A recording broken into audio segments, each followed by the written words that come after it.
आपके अपने YouTube channel vlog study class में दोस्तों आपका स्वागत है। दोस्तों आज की इस वीडियो में हम पढ़ने वाले हैं कक्षा 12वीं में हिंदी विषय में आरोहे काव्यखंड में अध्याय 7 बादल राग का संदर्भ प्रसंग व्याख्या। ओके, तो चलिए इस चैप्टर को स्टार्ट करते हैं। ओके, तो पहले हम परिचय देख लेते हैं, मतलब इस चैप्टर में हम क्या क्या पढ़ने वाले हैं। तो बादल राग निराला जी की क्या है प्रसिद्ध कविता है। ओके, मतलब सूर्यकांत त्रिपाठी जी की निराला जी की एक है प्रसिद्ध कविता है बादल राग।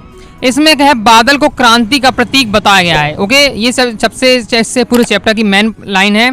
इसमें बादल को क्या है क्रांति का प्रतीक बताया गया है। ऑब्जेक्ट में आपसे पूछा जा सकता है, इसलिए अच्छे तैयार कर लीजिएगा। ओके, अतः बादल राग का आशय है क्रांति का संगीत। ओके, तो चलिए आगे देख लेते हैं। अब हम देख लेते हैं संदर्भ प्रसंग और व्याख्या। ओके, तो पहला आपका काव्यांश है तिरती है समीर सागर पर अस्थिर सुख पर दुख की छाया, जग के दग्ध हृदय पर निर्दय विपल की व्यापित माया। यह तेरी रण तरी भरी आकांक्षाओं से घन भेरी गर्जन से सजन गुप्त अंकुर, और मैं पृथ्वी के आशाओं से नव जीवन की ऊंचा कर सिर ताक रहे हैं हे विलप्त के बादल। ओके, तो संदर्भ में आपको क्या लिखना है। संदर्भ आपका क्या है सभी काव्यांशों में एक ही रहने वाला है।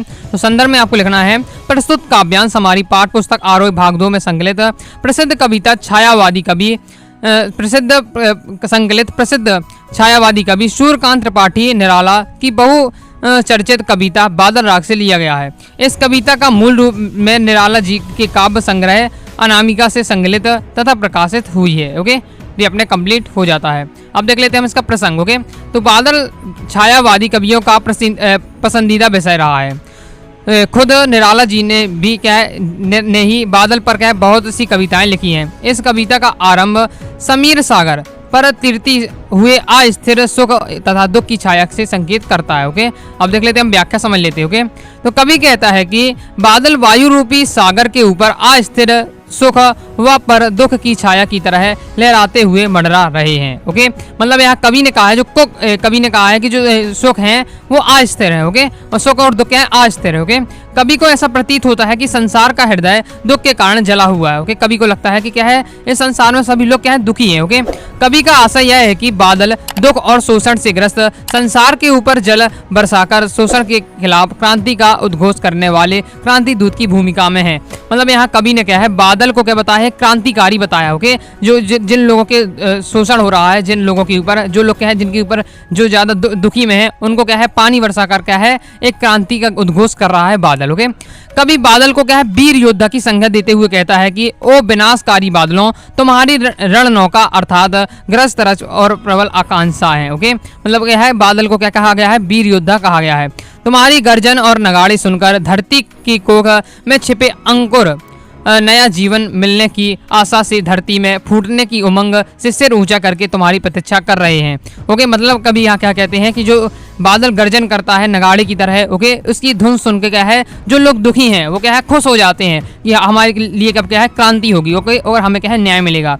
हे विनाश के बादल तुम्हारी क्रांतिकारी वर्षा से ही क्या है दबे हुए अंकुरों का उद्धार होगा। मतलब जो क्या है दुखों से पीड़ित है, अंकुरों का मतलब है कि जो क्या है जो व्यक्ति दुखों से पीड़ित है उनका क्या कर तुम्हारी क्रांति से ही। ओके, मतलब तुम वर्षा करोगे तुम्हारी क्रांति से ही क्या है लोगों का है उद्धार होगा। ओके, लोग क्या है शोषण से बचेंगे क्योंकि यहाँ क्या है बादल को क्या है क्रांतिकारी के रूप में बताया गया। ओके, नेक्स्ट काव्यांश है बार बार गर्जन वर्षण है मूसलाधार, हृदय थाम लेता संसार सुन सुन घोर ब्रज हुंकार, सन्निपात में सापित उन्नत सत्सदवीर, छत बिछत हल हत अचल शरीर, गगन स्पर्शी स्पर्धा धीर, हंसते हैं छोटे पौधे लघु भार, सस्य अपार हिल हिल खिल खिल हाथ हिलाते तुझे बुलाते विपल रव के छोटे ही शोभा पाते हैं। ओके, प्रसंग में आपको क्या लिखना है। संदर्भ में आपको पहले ही बता चुका हूँ, सभी काव्यांशों में आपका संदर्भ वही रहने वाला। ओके, प्रसंग देख लेते हैं इस काव्यांश का। तो निराला जी इस काव्यांश में क्या है बादलों के बरसने से उत्पन्न वातावरण तथा उनके वर्षण के विभिन्न प्रभावों का प्राकृतिक एवं क्या है सामाजिक संदर्भ में क्या है चित्रण किया है। ओके, व्याख्या देख लेते हैं। कभी यहाँ कहते हैं कि हे बादल तेरे बार बार गरजने तथा धारासान बरसने से क्या है सारा संसार डर के मारे अपना कलेजा थाम लेता है। तेरी भीषण गर्जन और क्या है घनघोर ध्वनि से सब लोग अंतिक हो जाते हैं। मतलब क्या है मतलब डर जाते हैं तुम्हारी क्या है घोषण गर्जन से। ओके, घनघोर ध्वनि से सभी को क्या है तेरी विनाश शीतलता शीलता में क्या है बह जाने का डर सताने लगता है। मतलब क्या है जब क्या है जब अत्यधिक बारिश हो जाती है तो बाढ़ आ जाती है, इससे क्या है विनाश भी हो जाता है। तो इसलिए लोग क्या है विनाश अगर क्या है बादल गरजता है तो लोगों को क्या है डर होता है और विनाश की एक मन में क्या है डर आ जाता है कि विनाश ना हो जाए, इस प्रकार का। अर्थात क्रांति का स्वर सुनकर पूरे संसार के लोगों के हृदय में कांप जाते हैं। मतलब यहाँ पूरा क्या है तुलना की है, क्रांतिकारी की तुलना है, क्रांति की तुलना कैसे की गई, बादल से की गई है। ओके, तो जिस प्रकार का क्रांति को सुनकर लोग डर जाते हैं, इसी प्रकार जब बादल गरजता है तो लोग डर जाते हैं। ओके, तो यही है क्रांति की, अगर तुम क्रांति करते हो मतलब गर्जन करते हो तो लोग क्या है कांप उठते हैं। बादलों के भयंकर वज्रपात से उन्नति के शिखर पर पहुंचे हुए सैकड़ों वीर क्या है परास्त होकर भूमि सात हो जाते हैं। बादलों के भीषण तड़ितपात से आसमान को छूने की स्पर्धा में लगे हुए ऊंचे ऊंचे पहाड़ों के कठोर शरीर पर घायल होकर छलनी हो जाते हैं। जो जितने ऊंचे होते हैं वे उतने ही क्या है ज़्यादा घायल होते हैं। जबकि उसी बादल की विनाशशीलता में छोटे से अस्तित्व वाले लघु पौधे हंसते हैं। मतलब इसमें क्या बताया गया है कि जो लोग क्रांति करते हैं, जब इसमें क्रांति होती है किसके लिए क्रांति करती है, जो पूंजीपति लोग हैं, जो अमीर धनवान लोग हैं, गरीबों पर अत्याचार करते हैं। ओके, तो उनके लिए जब भी उनके क्रांति का उद्घोष होता है तो क्या अमीर लोग डर जाते हैं। ओके, कि उनका विनाश ना हो जाए, और जबकि क्या है छोटे लोग खुश हो जाते हैं।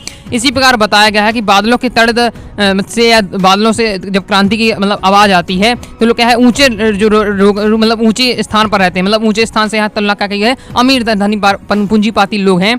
ओके, तो वो क्या है डर जाते हैं। जबकि क्या लघु पौधे हंसते हैं। मतलब क्या है जो शोषण का जिनका शोषण हो रहा है, जो छोटे लोग हैं वो क्या है हंसते हैं। ओके, क्योंकि अब क्या है क्रांति हो रही है, उन्हें लगता है कि हमें न्याय मिलेगा। ओके, वे उस विनाश से जीवन प्राप्त करते हैं। इसलिए हे बादल, वे छोटे छोटे पौधे तो तुझे हिल हिल कर खिल खिल कर हाथ हिलाते हुए क्या है अनेक संकेतों से बुलाकर तुझे निमंत्रण दे रहे हैं। इसलिए क्या है जो जिनका शोषण हो रहा है, जो क्या है दुख दर्द से पीड़ित हैं, ओके, गरीब लोग, उनको क्या है बादलों को पुकारते हैं हाथ देकर। ओके, कि तुम क्रांति करो। ओके, तुम्हारे आने से उन्हें क्या है नया जीवन मिलता है। विनाश के शोर से हमेशा लघु प्राण ही लाभ पाते, लघु प्राण ही लाभ पाते हैं। मतलब क्या है जब भी क्रांति होती है तो किसके लिए होती है, छोटे छोटे लोगों के, या जिसके साथ अन्याय हो रहा है। क्रांति कब की जाती है, जब किसी के साथ अन्याय हो रहा है तो या ओके, तो वो अपने अन्याय से मतलब अन्याय हो रहा है उसको न्याय प्राप्त करने के लिए वो क्रांति करता है। ओके, तो जब विनाश होता है, ओके, क्रांति होती है तो किसी लघु प्राण मतलब छोटे लोगों को ही फायदा होता है। अर्थात क्रांति से क्या है शोषण वर्ग ही क्या है नष्ट होता है। ओके, ये हो जाता है। चलिए आगे देख लेते हैं। आगे दोस्तों नेक्स्ट काव्यांश है, अटलांटिका नहीं है रे आतंक भवन, सदा पंख पर ही होता है जल प्लावन। क्षुद्र प्रफुल्ल जलज से सदा छलकता नीर, रोग शोक में भी हंसता है शैशव का सुकुमार शरीर। रुद्र कोश है शुद्ध शोष है, अगना अंग से लिपटते भी आतंक अंग का काप रहे हैं। धनी वज्र गर्जन से बादल त्रस्त नयन मुख ढाप रहे। ओके, तो प्रसंग में क्या लिखना है कि इस काव्यांश में कवि ने खुलकर क्या धनी वर्ग पर क्या चोट की है और क्या शोषित लोगों के प्रति है सहानुभूति प्रकट की है। मतलब इस काव्यांश में कवि ने क्या किया है, जो धनी वर्ग है, अमीर परिवार है, उसके ऊपर क्या है उसके लिए चोट की है, जबकि जो शोषित लोग हैं उनके लिए सहानुभूति प्रकट की है। व्याख्या किस प्रकार से होगी, कवि कहता कि ऊंचे ऊंचे भवन है, ये तो भय और क्या है त्रास के विनाश हैं। इसमें रहने वाले लोग हमेशा डरे रहते हैं। जल की क्या विनाशशीलता तो हमेशा कीचड़ में ही होती है। बड़ी बार और विनाश के दृश्य उपस्थित होता है। आशा यह है कि हमेशा क्या है निम्न वर्ग के लोग ही क्रांति करते हैं, श्रमबद्ध लोग तो डरे ही रहते हैं। मतलब क्या है श्रमबद्ध लोग डरे रहते हैं क्योंकि वो क्या है अत्याचार करते हैं लोगों पर, तो उन्हें डर लगता है कहीं क्रांति ना हो जाए, क्रांति हो जाए तो उनका विनाश ना हो जाए। इसके चक्कर में क्या है पूंजीपति लोग, अमीर लोग क्या है डरते हैं। ओके, और निम्न वर्ग क्या है हमेशा क्रांति करता है।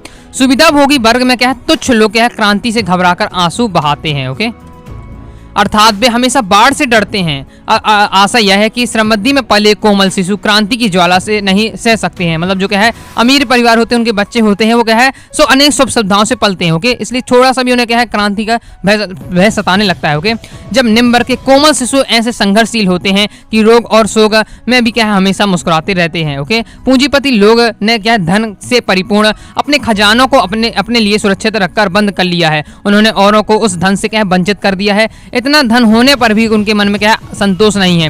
वे हमेशा डरते रहते हैं कि मोटे मोटे पूंजीपति अपने अपने महलों में क्या है अपनी पत्नियों के अंगों से लिपटते हुए भी कांप जाते हैं। ओके, उन्हें क्या है क्रांति का भय सताता है। मतलब उन्हें कहीं सुख नहीं मिलता है। ओके, हमेशा क्या है असंतोष बना रहता है इतना धन जोड़ने के बाद, जबकि क्या है गरीब लोग भी क्या है थोड़ा से भी धन में क्या है खुशी हो जाते हैं। ओके, तो नेक्स्ट काव्यांश है, लास्ट है अपना, चीर्ण बाहु है शीर्ण शरीर है, तुझे बुलाता कृषक अधीर है, हे बिलपल के वीर चूस लिया है उसका सार, हाड़ मात्र ही है आधार, ए जीवन क्या 12 बार। ओके, तो प्रसंग है कि इस पंक्तियों में कवि समाज के शोषण वर्ग तथा शोषित वर्ग अर्थात धनी वर्ग या तथा गरीब वर्ग का चित्रण किया है। मतलब इसमें क्या है, धनी वर्ग और गरीब वर्ग का चित्रण किया है।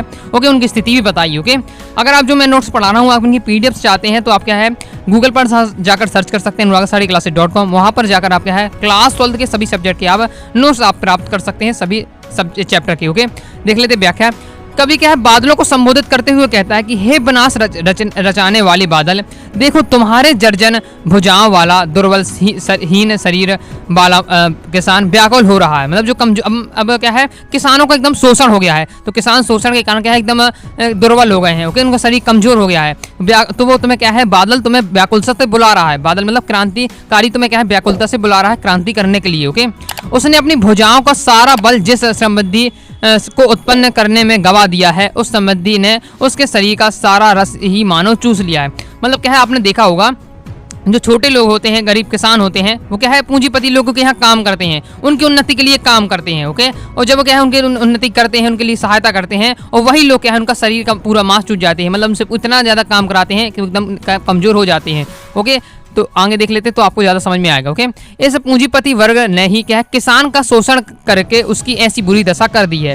अब तो उस किसान के शरीर में मात्र क्या है हड्डियां का बंजर ही शेष रह गया है, उसका रक्त और मांस क्या है शोषण व्यवस्था ने चूस लिया है। मतलब उसके पूरे शरीर में केवल अब हड्डियां ही रह गई हैं, उसका जो रक्त और मांस है वो क्या है पूंजीपतियों ने पूरा चूस लिया है। ऐसी अवस्था में जीवन दाता जल के सागर बादल, तुम ही बरसकर उस पर क्या है कृपा करो, तुम ही ऐसी क्रांति करो जिससे वह शोषण मुक्त हो सके और उसकी सूखी हड्डियों में पुनः क्या है रक्त मांस आ सके। तो क्या है कभी बादलों से कहते हैं प्रार्थना करता है कि बादल तुम उन्हें नया जीवन दो। ओके, तुम उनके लिए क्रांति करो। ओके, जिससे क्या है जो शोषण से पीड़ित परिवार है, ओके, उनके जो पूरा क्या है उनका पूरा रक्त मांस चूस लिया गया है, उसको दोबारा तुम भरो उनके शरीर में और क्या है उन्हें फलीभूत बनाओ। ओके, समझ रहे हैं। तो इस पर अभी देख लेते हैं हम विशेष। अभी मैंने आपको संदर्भ प्रसंग व्याख्या बता दी है, विशेष भी आपको चैप्टर में लिखना पड़ता है। ओके, मतलब कोई भी आपको काव्यांश आपके पेपर में पूछा जाता है तो मैं आपको क्या है ये आपको बता दी रहा हूँ विशेष। ओके, तो कोई भी आपके काव्यांश है इस चैप्टर में आपको यही विशेष में लिखना। ओके, तो भाषा क्या है संस्कृत निष्ठ तत्सम शब्दों से युक्त, साहित्य हिंदी है, प्रतीक बिंब और क्या है लाक्षणिकता का सुंदर प्रयोग मिलता है। बादल को क्या है क्रांतिकारी योद्धा के रूप में प्रस्तुत किया गया है। लघु लघु शब्द के कारण कविता में क्या है अद्भुत प्रभाव का संचार हो रहा है। बादलों का क्या है मानवीकरण किया गया है। मानवीकरण मतलब क्या है प्रकृति के कोई भी अंग चीज हो जाती है, पर्वत पठार ओके भूमि हो जाती है, बादल हो जाते हैं, पानी हो जाता है, इनमें क्या है अपन जीवंतता दें। ओके, तो उन्हें क्या है उसमें मानवीकरण अलंकार होता है। ओके, तो इस प्रकार से अपना ये चैप्टर कंप्लीट हो जाता है। आई होप आपको वीडियो पसंद आई। वीडियो पसंद है वीडियो को लाइक करके चैनल सब्सक्राइब जरूर करिएगा। कोई भी दोस्तों डाउट हो कमेंट बॉक्स में आप जरूर पूछ लीजिएगा। ओके, साथ ही पीडीएफ अगर डाउनलोड करना चाहते हैं तो अनुरागसाड़ी वेबसाइट से आप डाउनलोड कर सकते हैं।